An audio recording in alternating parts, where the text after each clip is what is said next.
Hello and welcome to ancient Asia. Rivers such as the Sapta Sindhavah, 7 rivers, in Sanskrit Sapta Sindhavah, plays a prominent part in the hymns of the Rig Veda and consequently in early Vedic religion. Sindhu means the region of the 7 rivers. This was the region in which the Aryans first settled when they arrived in India. Sapta Sindhu is also known as 7 sacred rivers according to Rig Veda. The area of Sapta Sindhu has the Saraswati River in the east and the Sindhu River in the west. Sapta Sindhu are the 7 rivers that are considered the most sacred ones in India. They have become very important pilgrimage points for the people all over the world. Water plays a very relevant role for Hinduism. Take a dip in one of these rivers also has an important religious meaning. People believe bathing in one of these sacred rivers releases from any sin as well as remove people's fear of death and removes all the sins.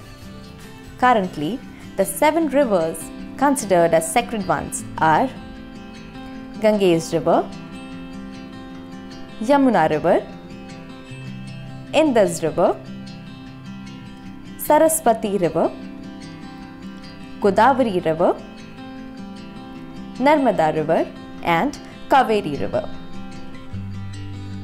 Let's get started to know more interesting points regarding this river. Starting with the very beautiful Ganges River. This is the most sacred river out in India. People believe that any religious devotee who takes a bath in the Ganges River is forgiven for all his sins. There are hundreds of temples along the river, flowing for just over 2,600 kilometers across northern India. The Ganges is more than just a river.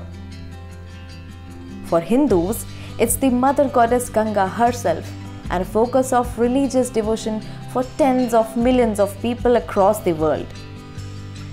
It is also a vital source of water and life for more than 40% of India's billion-plus population. Coming to the second of Sapta Sindhavah rivers is Yamuna River. The Yamuna is the second largest tributary river of the Ganges by discharge and the longest tributary in India. Originating from the Yamunotri glacier at a height of 6,387 meters on the southwestern slopes of Bandarpooch peaks of the lower Himalayan Uttarakhand, it travels a total length of 1,376 kilometers. Hindu mythology includes a special mention of this river. According to the legend, the source of Yamuna River is a glacial lake known as Saptarishi Kund, where there is a temple dedicated to the goddess Yamuna, sister of Yama, the god of death. That is why people who take a bath in the holy waters of the river get rid of the fear of death.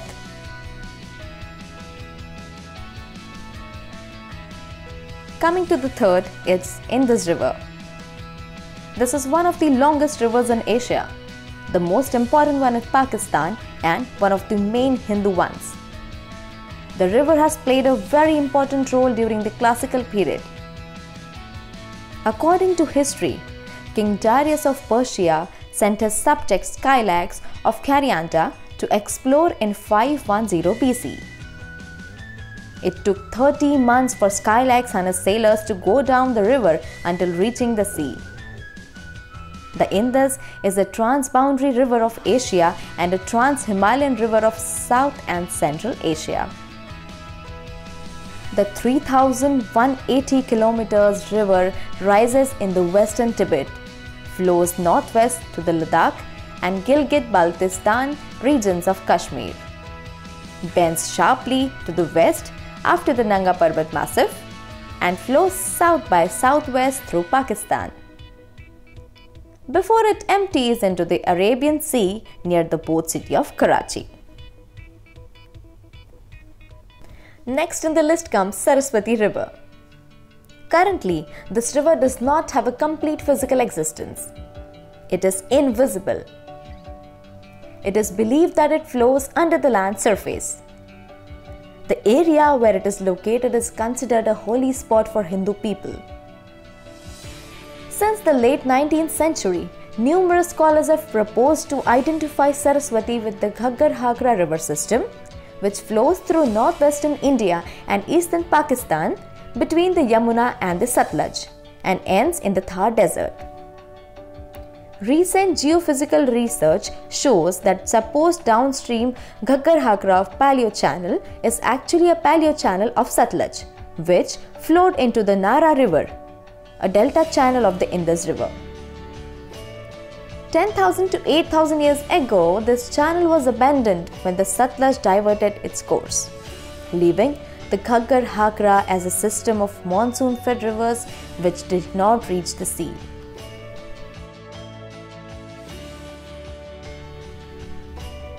Godavari River. This is the second longest river in the country. Kumbh Mela festival, which is held in Nashik, is known as an important pilgrimage point in India due to the existence of this river. A bath in the holy water of Godavari River releases from many sins. The Godavari River in India's second longest river after the Ganga and third largest in India, drains about 10% of India's total geographical area. Its source is in Trimbakeshwar, Nashik, Maharashtra.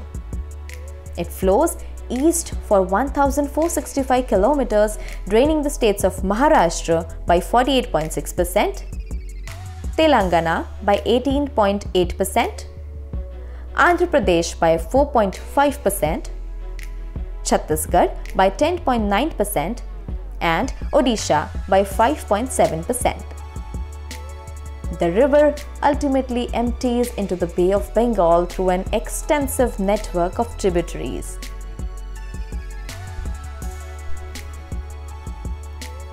Narmada River.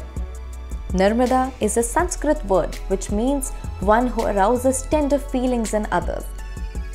According to the legend, Narmada descended from the sky at the request of Shiva. Hindu mythology says that the river can release any human soul from all his sins. It is also known as lifeline of Madhya Pradesh and Gujarat for its huge contribution to the state of Madhya Pradesh and Gujarat in many ways. Narmada rises from Amarkantak Plateau in Anuppur district of Madhya Pradesh. It forms the traditional boundary between North India and South India and flows westwards over a length of 1,312 kilometers before draining through the Gulf of Khambat into the Arabian Sea, 30 kilometers west of Bharat city of Gujarat. Last in the Sapta Sindhu rivers comes Kaveri River. This is a very sacred river in the south region. Shiva Samundram Falls, located in Karnataka, are one of the largest waterfalls in the country. In ancient Tamil literature, it was also called Ponni, the golden maid, in reference to the fine silt it deposits. The Kaveri River rises at Talakaveri in the Brahmagiri range in the Western Ghats, Kodagu district of the state of Karnataka at an elevation of 1,341 meters above mean sea level and flows for about 800 kilometers before it outfalls into the Bay of Bengal. Did you find the video interesting? If yes, please do let us know in the comment section below. Subscribe to our channel and please don't forget to hit the bell icon for the regular updates. Like, share and subscribe. This is Ancient Asia.